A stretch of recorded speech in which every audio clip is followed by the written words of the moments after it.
എന്തിനങ്ങനെ മുഖം വീർപ്പിച്ചിരിക്കുന്നേ? ഇത്ര സില്ലി ആയിട്ടുള്ള കാര്യത്തിനൊക്കെ. നന്ദേട്ടന് സില്ലി ആയിരിക്കും, പക്ഷെ ഞാൻ എത്ര ഇൻസൾട്ടഡ് ആയെന്നറിയോ? നീ ഇങ്ങനെ ശ്വാസം പിടിച്ച് ലെക്ചർ ഞമഞ്ഞ് നടന്നിട്ട് എങ്ങനെയൊക്കെ തോന്നുന്നത്? എന്നാ പിന്നെ ഞാനും കൂടെ അവരോടൊപ്പം ഡാൻസ് ആടാണ്ടാ? Best idea. നന്ദേട്ട അതെ. ഓ, നീ ഇങ്ങനെ കുത്തി പിടിച്ച് പഠിപ്പിച്ചാൽ തന്നെ പിള്ളേര് ചൊവ്വാവില്ല. ഇടയ്ക്ക് റിലാക്സ് ഒക്കെ വേണ്ടേ? എന്തു? എനിക്കറിയാം, ഞാൻ ആകാശത്ത് ടീച്ചറായിട്ട് പൊട്ടി വീണൊന്നുമല്ല, സ്റ്റുഡന്റ് ആയിട്ട് തന്നെ വന്നേ. നീ പുസ്തകപ്പുഴുവായിട്ട് വളർന്നു കരുതി? പുസ്തകപ്പുഴായിട്ടൊന്നുമല്ല, ഞാനും ഡാൻസും പാട്ടും ഒക്കെ ചെയ്തിട്ടുണ്ട്, അറിയാലോ. Okay, relax.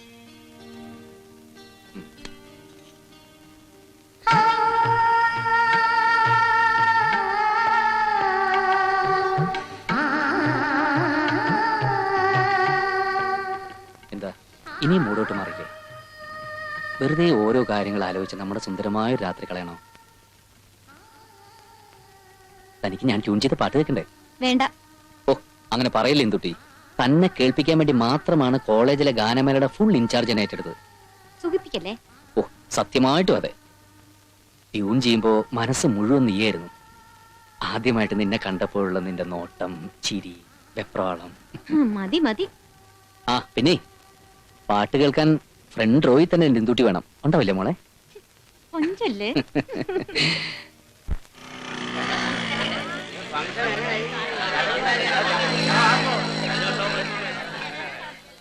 ആദ്യം സാധനങ്ങളൊക്കെ ഇവിടുന്ന് മാറ്റിയിട്ട് ഈ ടേബിൾ പിടിച്ച് സംഗതി ആകോളമായി.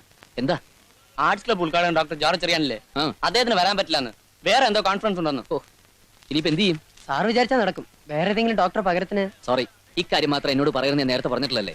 ഈ ഒരു അവസരത്തില് സാറ് കൂടി ഒഴിയരുത്, പ്രസ്റ്റീജ് പ്രശ്നം. ഏയ് നന്ദു എന്തായി പറയണേ? കോളേജ് ഇനോഗ്രേഷൻ ഞാൻ വരാനോ? എന്റെ മുഖത്തിലെ ഷേപ്പ് മാറ്റുന്ന നിനക്ക് എന്താ അത്ര നിർബന്ധം? അയ്യോ, അങ്കിളിനെ ബുദ്ധിമുട്ടിക്കണമെന്ന് ആഗ്രഹം ഉണ്ടായിട്ടല്ല, ആ സൈക്കാട്രിസ്റ്റ് സമയത്ത് കാല് മാറിയതുകൊണ്ടല്ലേ. അത് അയാളുടെ ആയുസിന്റെ ബലം കൊണ്ടാ. ഛേ, തമാശ പറയാനുള്ള സമയം അല്ല അങ്കിളേത്. യൂണിയൻ ഭാരവാഹികളൊക്കെ എന്റെ അടുത്ത് തന്നെയുണ്ട്. അവരൊക്കെ ആകെ ടെൻഷനില്ല. അങ്കിൾ കൂടി കൈ ഒഴിഞ്ഞ അവരുടെയൊക്കെ മുഖത്തിന്റെ ഷേപ്പ് മാറും. എനിക്ക് എന്തായാലും വരാൻ പറ്റില്ല. പിന്നെ അത്ര നിർബന്ധമാണെങ്കിൽ ഞാൻ വേറൊരാളെ അയക്കാം.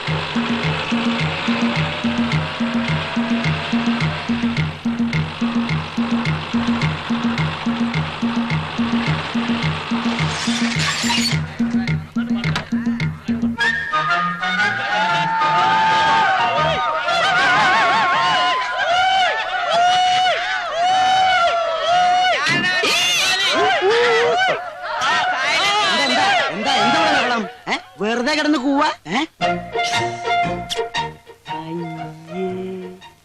ഇതാ സൈക്കാട്രിസ്റ്റ്.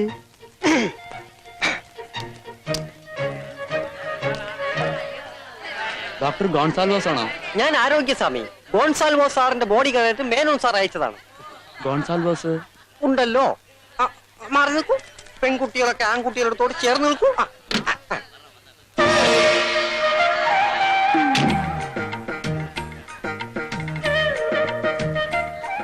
സർവമംഗളാനുഭവന്തു. എവിടെയാണ് സ്റ്റേജ്? ഫംഗ്ഷൻ തുടങ്ങാൻ അല്പം തൽക്കാലം സ്റ്റാഫ് റൂമിലിരിക്കാം. താനാണോ രാജീവ്? അതെ. പ്രശ്നമുണ്ടല്ലോ. അല്ല, എന്ത് പ്രശ്നമാണ് സാർ? പറയാം. ആരോഗ്യം. ഇവരോട് പെട്രോൾ അടിക്കാനുള്ള കാശ് നേരത്തെ പഠിച്ചു വെച്ചോ.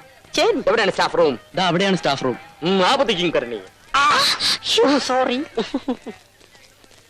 സാറിനകത്തേക്ക് ഇരിക്കാം. ഞങ്ങൾക്ക് സ്റ്റേജിൽ ഇത്തിരി പണിയുണ്ട്. Okay, thank U.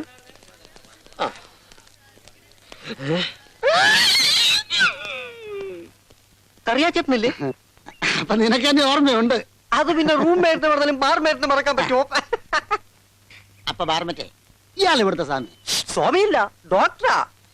മനസ്സുഖം വാരികയിലൂടെ ആയിരക്കണക്കിന് മനോരോഗികളുടെ പ്രശ്നങ്ങൾക്ക് പരിഹാരം നിർദ്ദേശിച്ചിട്ടുള്ള മഹാമനഃശാസ്ത്രജ്ഞനാ. എന്നിട്ട് എന്താ ഈ വേഷം? പുള്ളിക്കാരന്റെ വേഷം ചിലപ്പോ ഇങ്ങനെ. ചേട്ടൻ മണിച്ചിത്രത്താഴ് സിനിമ കണ്ടിട്ടുണ്ടോ? മണിച്ചിത്രത്താഴോ? ഇല്ല. എന്ന കാണണം. അതിലെ സൈക്യാട്രിസ്റ്റിന്റെ കഥാപാത്രത്തെ ഡയറക്ടർ ഫാസിൽ ഉണ്ടാക്കിയത് തന്നെ ഇദ്ദേഹത്തെ കണ്ടിട്ടാ. പിന്നല്ലാതെ നിന്നെ കണ്ടിട്ട് ആരെങ്കിലും എന്തെങ്കിലും ഉണ്ടാക്കിയിട്ടുണ്ടോ? ചിലരൊക്കെ നോട്ടം വിട്ടിട്ടുണ്ട്, പക്ഷെ ഞാൻ ആർക്കും പിടികൊടുത്തിട്ടില്ല. പിടികൊടുക്കാതെ സൂക്ഷിച്ചു. വല്ല വൈദ്യന്മാരെ കണ്ടാൽ ചിലപ്പം വലയിട്ട് പിടിച്ചു കളി. കരകുരുക്കുന്ന സാധനം ഉണ്ടാക്കാൻ. അടുത്തതായി നമ്മുടെ ആർട്സ് ക്ലബിന്റെ ഉദ്ഘാടന കർമ്മം നിർവഹിക്കുവാൻ സുപ്രസിദ്ധ മനഃശാസ്ത്രജ്ഞൻ ഡോക്ടർ ഗോൺസാൽവാസിനെ ക്ഷണിച്ചുകൊള്ളുന്നു.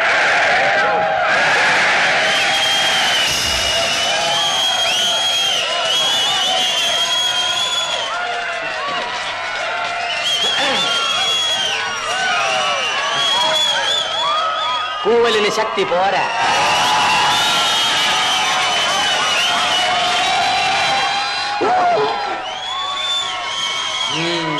കൊള്ളാം. ഇതാണ് കൂവൽ. ഇങ്ങനെ കൂവാവൂ. കാരണം ഇപ്പോഴേ കൂവാൻ പറ്റൂ, അല്ലേ? പുസ്തകപ്പുഴുക്കളെ പോലെ പഠിച്ച് ഡിഗ്രിയും താങ്ങി റോഡിലോട്ട് ഇറങ്ങിയാൽ ആനയാവാം, കുതിരയാവാം എന്നൊന്നും വിചാരിക്കണ്ട. നിങ്ങളൊന്നും ഒരു കുഞ്ഞുവാൻ പോണില്ല. നിങ്ങളിങ്ങനെ കൂവിയാ മാത്രം പോരാ.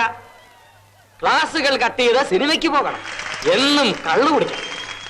ഈ കോളേജ് കോമ്പൗണ്ടിലെ മരത്തണലുകളിലൂടെ നടന്നൽപ്പം പ്രേമിക്കണം. ജീവിതത്തിലാകെ മിച്ചമുണ്ടാകുന്നത് ഈ ഓർമ്മകൾ മാത്രമാണ് വിദ്യാർത്ഥി സുഹൃത്തുക്കളെ. ഓർമ്മകളെ കൈവെള്ളച്ചാർത്തി.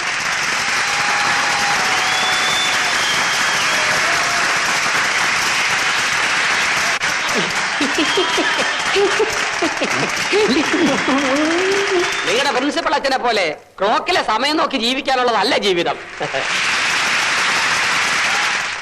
പഠിപ്പും ഉഴപ്പും കൂടി ചേരുമ്പോഴേ മനസ്സിനൊരു സന്തോഷം ഉണ്ടാകും. എങ്കിലേ ജീവിക്കാൻ ഒരു രസമുണ്ടാകും. The distributed attributed contribution of attorney and visa abroad is useless എന്നാണ് വ്ളാഡിമിർ പറഞ്ഞിരിക്കുന്നത്. മനസ്സാണ് പ്രധാനം. യാ മനശ്ചര്യ യാമന. മനസ്സുണ്ടെങ്കിൽ മാർഗവുമുണ്ട്. അധികം പ്രസംഗിച്ച് ഞാനൊരു അധിക പ്രസംഗിയാകാൻ ഉദ്ദേശിക്കുന്നില്ല. നിങ്ങളുടെ ഈ കോളേജിലെ എന്താ ആർട്സ് ക്ലബിന്റെ ഔപചാരികമായ ഉദ്ഘാടന കർമ്മം നിർവഹിച്ചുകൊണ്ട് ഞാൻ എന്റെ പ്രസംഗം ചുരുക്കുന്നു. നിങ്ങൾക്ക് എല്ലാവർക്കും മനസ്സുകൾ ലഭിക്കട്ടെ എന്ന് പ്രാർത്ഥിച്ചുകൊണ്ട് ഈ മനഃശാസ്ത്രജ്ഞൻ നിർത്തുന്നു. നമസ്കാരം.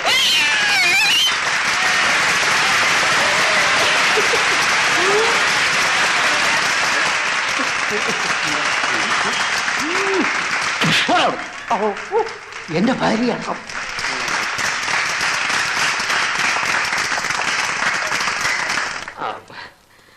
സ്റ്റേജ് വെച്ച് ഞാൻ ഫാദറിനെ ഒരു താങ്ങി. സോറി, കൂവലടക്കാൻ ഞാനൊരു സൈക്കോളജിക്കൽ അപ്രോച്ച് നടത്തിയതാ. ഓ അങ്ങനെയാണോ? It's good. പിന്നെ മിസ്റ്റർ ഗോൺസാൽവോസ്, നന്ദഗോപാലൻ സാർ ഒരുക്കിയ ഗാനമേളയുണ്ട്, സ്വല്പം കേട്ടിട്ട് പോകാം. സോറി ഫാദർ, എനിക്ക് സമയമില്ല. അത്യാവശ്യമായിട്ട് ഊളംപാറയിലെത്താം. അവിടെ വലിയ ഉദ്ഘാടനമാണോ? അല്ല, കുറച്ച് റെസ്റ്റ് എടുക്കണം.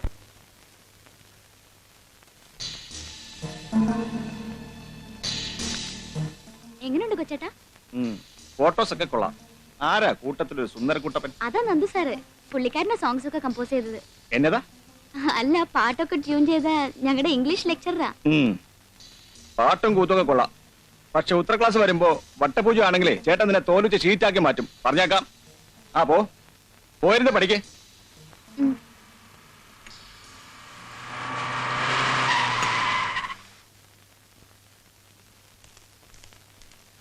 എന്നതാടാ എല്ലാരും കൂടെ? കാശ് കിട്ടിയില്ലേ? കിട്ടിയില്ല. കാശ് ചോദിക്കാൻ ചെന്ന നമ്മുടെ മാനേജറെ ആ ശ്രീധരനും കൂട്ടരും വർഷാപ്പിൽ തടഞ്ഞു വെച്ചിരിക്കുക. എന്നിട്ട് നിങ്ങളോട്ട് പോയില്ലേ? എന്താ വേണ്ടതെന്ന് വലിയേട്ടനോട് ചോദിക്കാമെന്ന് വെച്ചാ. വലിയേട്ടൻ ഇവിടെ ഇല്ലല്ലോ. വാ നമുക്ക് പോവാം.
വലിയ മുതലാളിയില്ലേ? ഇവിടെ ഇല്ലല്ലോ.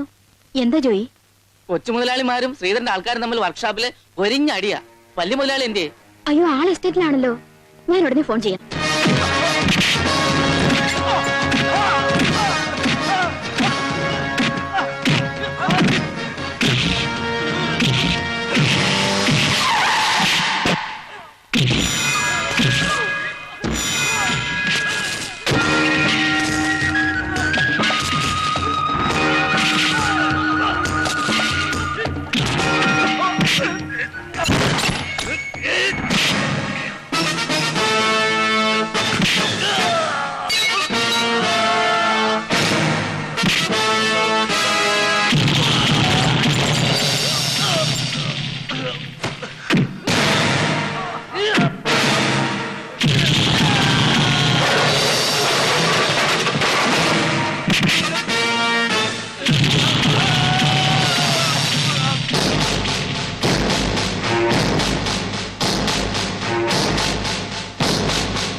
പാറപ്പറന്മാരോട് കളിക്കുന്നതാണ് കുഞ്ഞേ.